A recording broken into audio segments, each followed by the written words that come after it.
자, 우리는 오늘부터 본격적으로 현대사 공부해 볼게요. 그래서 1948년 정부 수립 이후부터 1987년까지 일단 1단계로 1987까지 얘기해 볼 텐데요. 자, 먼저 대한민국의 이런 발전 과정은 크게 두 개로 나눠서 보시면 돼요. 먼저 경제가 굉장히 놀랍게 성장했다는 거, 그리고 민주주의가 발전해 나갔다는 거. 요 두 개를 보도록 하죠. 그럼 대통령 순서대로 쭉 먼저 첫 번째 대통령 이승만 대통령입니다. 자, 이승만 대통령 때 이제 6.25도 걷고요. 막 이러면서 그 당시 우리나라 경제 굉장히 어렵습니다. 그래서 미국이 우리의 경제를 많이 원조 도와주죠. 그래서 미국에서 이런 원료들을 많이 보내줘요. 그럼 이 원료를 가지고 우린 뭘 하느냐? 이렇게 우리가 뭔가를 이제 만들어내는 거죠. 그래서 밀로 밀가루 만들고요. 사탕수수로 뭐 만들게요? 설탕 만듭니다. 그리고 면화를 가지고 우리 면티 할 때 그 면을 만드는데 그래서 요런 세 가지를 만드는 산업이 발전한다. 이걸 뭐라고 부르냐? 세 가지 다 무슨 색? 흰색입니다. 그죠? 그래서 삼백산업이라고 불러요. 세 가지 흰색 물건을 만드는 그런 산업이 발전하게 돼요. 그런데요, 우리나라 처음 헌법은요, 대통령을 2번까지 할 수 있었어요. 미국처럼. 네, 4년씩 2번. 그래서 첫 번째 1대 대통령하고 이승만이 2대 대통령까지 하는데 또 하고 싶은 거죠.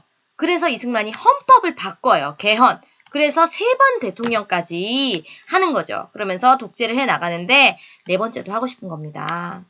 그래서 또 욕심을 부리는데 이때 이승만 나이가 이미 85세예요. 그런데 자기와 이제 부통령까지 뽑았는데 부통령까지 자기 세력이 당선되게 하기 위해서 해서는 안 될 부정선거를 하게 되는 거죠. 자, 이승만이 자기 재집권을 위해서 한 부정선거 이렇게 고무신, 돈봉투 뿌리고요.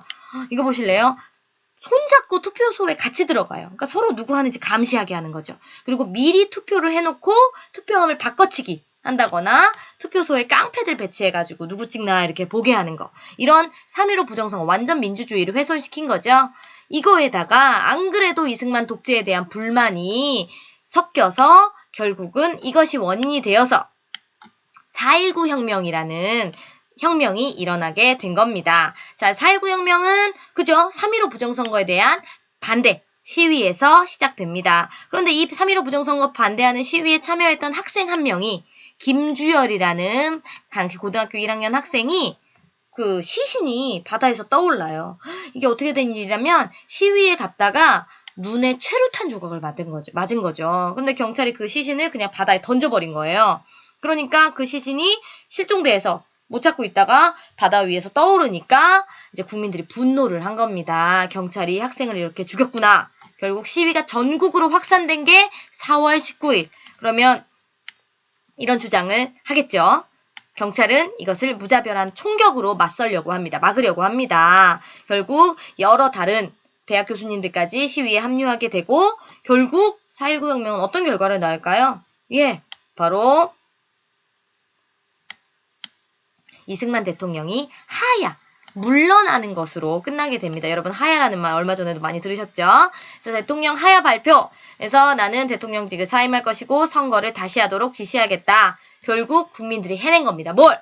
바로 독재 정권을 무너뜨린 민주화를 이룬 거죠. 민주주의 혁명을 이뤄낸 거죠. 이런 초등학생까지, 이런 여고생들까지 함께한 민주주의 혁명이었습니다. 자, 그래서 이런 4.19 혁명, 이승만 독재를 끝내게 된 거죠. 자, 그럼 4.19 혁명 이후에 새로운 대통령을 중심으로 우리 새로운 시작을 해보려고 합니다. 그런데 4.19 혁명 후 1년이 지난 1961년 이런 일이 벌어지게 됩니다. 바로 5.16 군사정변이라는 5.18과 달라요. 5.16은 군사 쿠데타예요. 그래서 박정희가 이끄는 군인들이 권력을 장악하는 쿠데타가 일어난 거죠. 그리고 이 박정희는 자기가 대통령 선거에 출마해서 당선됩니다. 그래서 이제부터 박정희라는 군인을 중심으로 한 박정희 정부가 시작되게 되는 거죠. 자, 박정희 정부, 박정희는요, 이런 생각을 가지고 있었어요. 민주주의라는 것은 빛 좋은 개살구다. 그러니 굶주림과 질병에 시달리는 국민들에게는 의미가 없다. 중요한 건 굶주림과 질병에서 벗어나는 게 중요하다. 그래서 박정희 정부는 민주주의보다 더 먼저 경제 개발을 중요하게 생각합니다. 경제 개발 5개년 계획. 이건 뭐냐면요, 이 대한민국의 경제를 살리기 위해서 곳곳에 댐 만들고 공장 만들고 막 도로 깔고 이러면서 우리 경제를 먼저 살리자라는 거죠. 그래서 물건을 열심히 공장에서 만들어서 수출하자. 그래서 외화를 벌어들이고 우리도 잘 사는 나라가 되자라는 겁니다. 그래서 이렇게 곳곳에 공장 세우고요. 그 다음에 이제 물건을 운반하기 위해 도로. 그래서 경부고속도로가 이때 세워지는 거죠. 우리나라 최초의 고속도로입니다. 자, 그러면 농촌에서는요, 농촌도 잘 살아야죠. 그래서 잘 살아보세 노래 아시나요? 바로 새마을운동이 시작됩니다. 그래서 초가집 없애고 마을길 넓히고 우리 농민들도 소득을 올려보자, 잘 살아보자라고 하는 게 새마을운동, 박정희 정부 때 추진된 정책입니다. 자, 그래서 60년대는 처음에는 우리가 기술이 없으니까 이런 거 만들어서 수출해요. 그런데 점점점 이제 기술이 좋아지면서 우리도 이런 것들을 만들어서 수출을 하게 되는데 그러면서 우리나라의 수출이 엄청 늘어나게 되는 겁니다. 엄청 다 만들어서 우리가 열심히 팔아서 외화를 벌고 경제를 성장하는 거죠. 그래서 이거를 외국 사람들이 보기엔 너무 기적 같다는 거죠. 이렇게 놀라운 성장을 단기간에 이뤄내다니. 그래서 이것을 우리는 한강의 기적이라고 불러요. 한강의 기적이라고 불리는 거죠. 자, 그럼 이렇게 박정희 정부가 경제 개발하기 위해서는 사실 돈이 필요했을 거예요. 도로도 깔아야 되고 공장도 세워야 되고 그런 자금을 어떻게 마련했을까? 두 가지 방법을 이용했습니다. 첫 번째는요. 한일 협정. 우리와 일본 사이에 뭔가 해결해야 될 문제가 있었던 거죠. 바로 뭐겠어요? 일제강점기, 과거 침략과 식민지배에 대해서 무상 3억, 공짜로 3억, 빌려주는 거 2억 달러를 한국에 준다. 그런데 그게요, 피해 배상금이 아니래요. 자기네가 잘못해서 배상하는 게 아니라 독립축하금이래요. 그러니까 이거 뭐예요? 사과를 하고 배상금을 준 게 아니라 그런 거 없고 그냥 돈 3억, 2억 해서 5억 달러 줄 테니까 이걸로 한국과 일본 국교를 정상화하자. 다시 친하게 지내자라는 겁니다. 완전 이거 굴욕이죠. 우리는 그동안에 어떤 것에 대해서도 잘못했다는 얘기 못 들은 거예요. 그래서 우리 이것에 대해서 엄청난 반대 시위가 일었습니다. 하지만 결국 한일협정은 체결됐고요. 그래서 이때 포함되지 않은 내용 중에 이런 것들이 있는 거죠. 그래서 지금까지도 이런 위안부 문제가 아직도 문제가 되고 있는 거죠. 그래서 결국 일본은 돈으로 우리 일제시대를 모두 무마시키려고 했다는 거. 두 번째, 박정희 정부는 경제개발 자금 마련을 위해 우리의 젊은이들을 전쟁터로 보냈습니다. 바로 베트남 전쟁에 보낸 거죠. 그래서 그 당시 미국과 베트남이 베트남에서 전쟁을 하고 있었는데 거기에 한국군을 보내서 많은 외화를 벌어들이게 됩니다. 그런데 그만큼 상처도 크죠. 그래서 이런 피해자들이 생기고요. 그 다음에 우리나라가 베트남에서 베트남 사람들을 또 많이 학살을 했습니다. 그래서 우리 군의 군사작전으로 베트남인 4만 명이 희생됐고 또 우리 젊은이들도 많은 사상자가 나오게 됐다는 거. 그래서 아주 상처뿐인 전쟁을 박정희 정부가 했죠. 자, 그 다음에 이렇게 해서 경제성장을 하는데 너무 급속하게 경제성장을 하다 보니 문제가 생기기도 했어요. 일단 사람들이요. 농촌에서보다 도시로 가면 일자리가 많잖아요. 공장들 막 생기니까. 그래서 도시로 몰려드는 거죠. 그래서 생기는 여러 가지 문제들. 이거 보세요. 도시 인구가 이렇게 70년대, 80년대 거치면서 늘어났다는 거죠. 그에 따른 문제들이 많겠죠. 두 번째는 급속한 경제 성장이 노동자들이 열심히 공장에서 일을 해서 물건을 수출하는 건데 과연 그 노동자들이 정당한 대가를 받았느냐. 쉬는 날도 없이 일했다. 집에도 못 가고 이랬다라는 거죠. 월급은 제대로 받았을까요? 그치, 월급을 적게 받아야 뭔가 회사는 많은 이익을 남기는 거잖아요. 그러니까 장시간 일하면서 저임금으로 일을 해야 했다. 정말 기계처럼 일을 한 거죠. 그래서 이런 노동자들의 현실을 보면서 이건 아니다. 라고 해서 거리로 나왔던 한 사람이 있습니다. 바로 이 사람. 그 사람 역시, 전태일 역시 노동자였어요. 의류공장 노동자였는데, 이 사람이, 이 노동자들이 이렇게 일하는 건 이거 아니다. 그래서 자기 몸에 기름을 부어요. 그리고 자기 몸을 불지릅니다. 그래서 분신 자살을 했던 분, 전태일이라는 분이죠.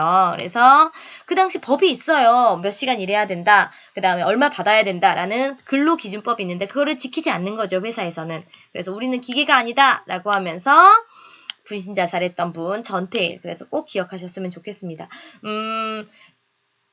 이 전태일의 분신 자살로 인해서 조금씩 노동자들에 대한 대우가 좋아지기 시작했다라고 얘기를 하죠.